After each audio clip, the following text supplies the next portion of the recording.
Vamos a ver, voy a hacer un experimento, vamos a ver qué pasa. Ok.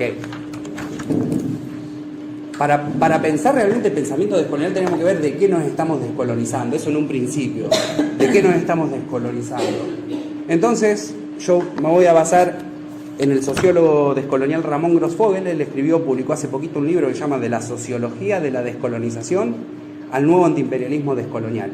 Hay un trabajo muy importante en donde hace una especie de mapa de cuáles son las jerarquías de dominación que nuestra subjetividad, que cada uno de nosotros reproduce en lo subjetivo, en lo cotidiano, en nuestro quehacer, pero también a nivel político, en las instituciones, etc. Entonces mi pregunta, y para que todos tengamos ahí, empecemos a tomar conciencia, es de qué nos estamos descolonizando.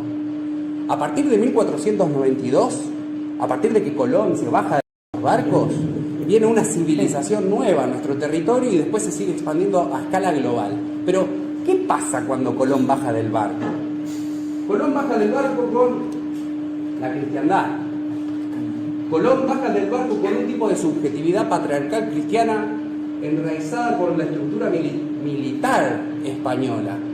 Colón se baja del barco con una estructura... Ahí puedo hacerte una pequeña aclaración. A ver.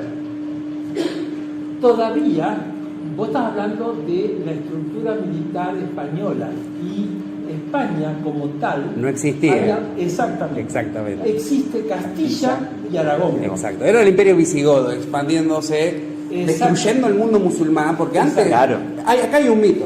Antes de que Colón se bajara del barco y destruyera nuestras civilizaciones milenarias, primero destruyó al mundo musulmán que estaba en la península ibérica.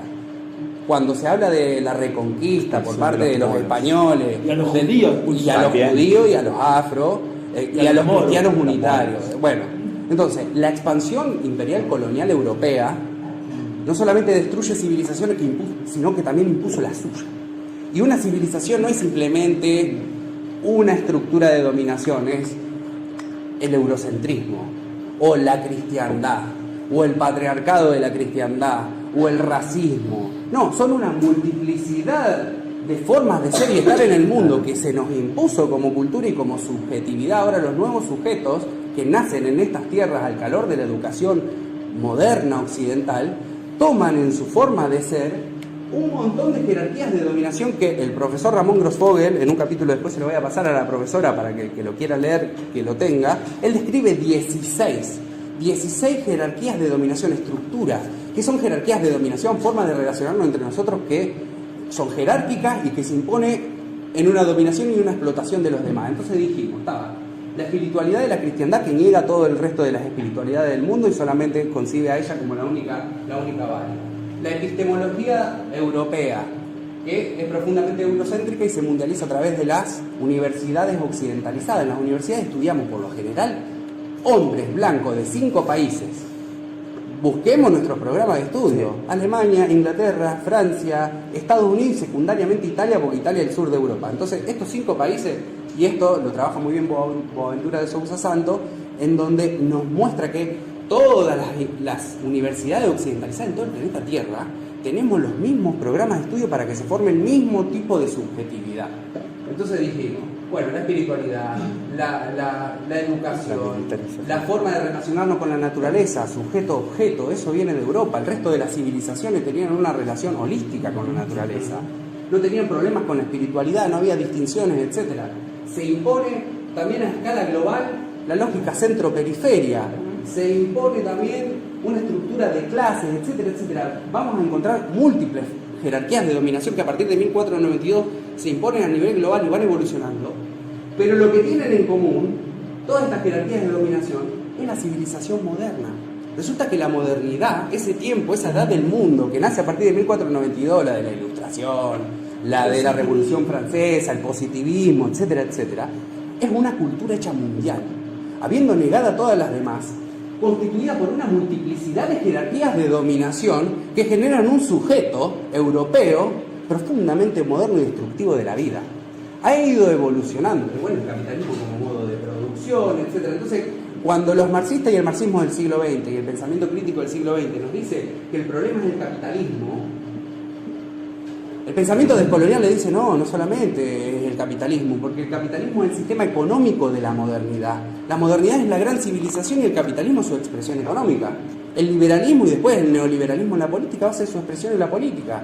El patriarcado de la cristiandad va a ser su expresión en las relaciones sujeto-sujeto entre hombres y mujeres. O la pedagógica de dominación va a ser la relación entre padres e hijos, culturas dominadas, cultura dominante, etc. Entonces, toda esta multiplicidad de jerarquía y de dominación constituyen la gran civilización de la cual formamos parte todo el planeta Tierra hace 532 años, o sea, de 1492 hasta el presente. Y resulta que esto, la conjunción de absolutamente todo, es nuestra subjetividad.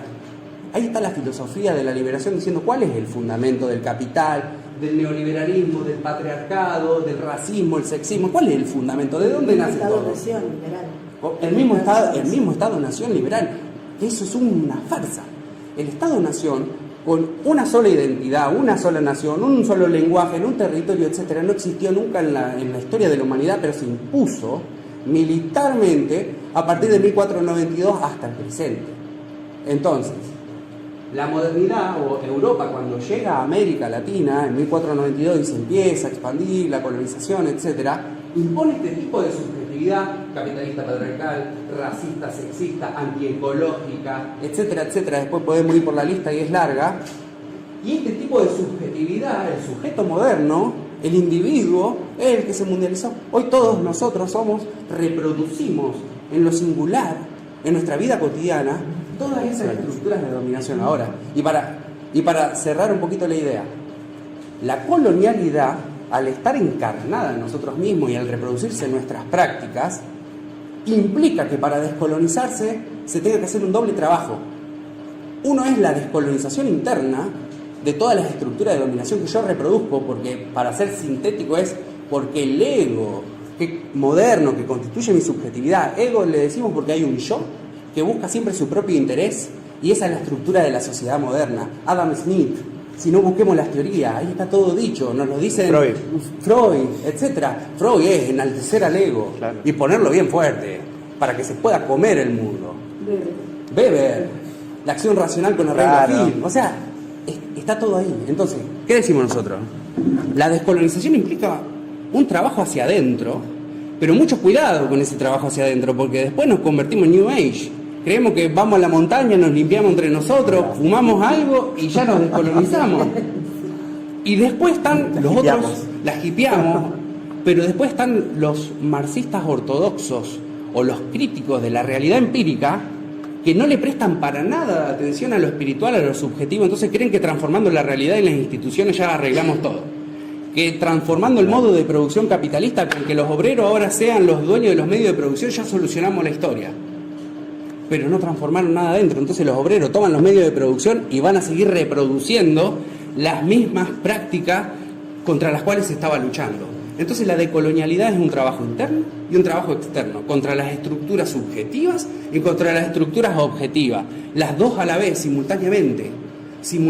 Entonces un trabajo descolonial en la praxis cotidiana implica tomar conciencia de cómo nos comportamos y nos relacionamos con los demás, pero también cómo nos expresamos políticamente, y tratar de transformar eso en beneficio.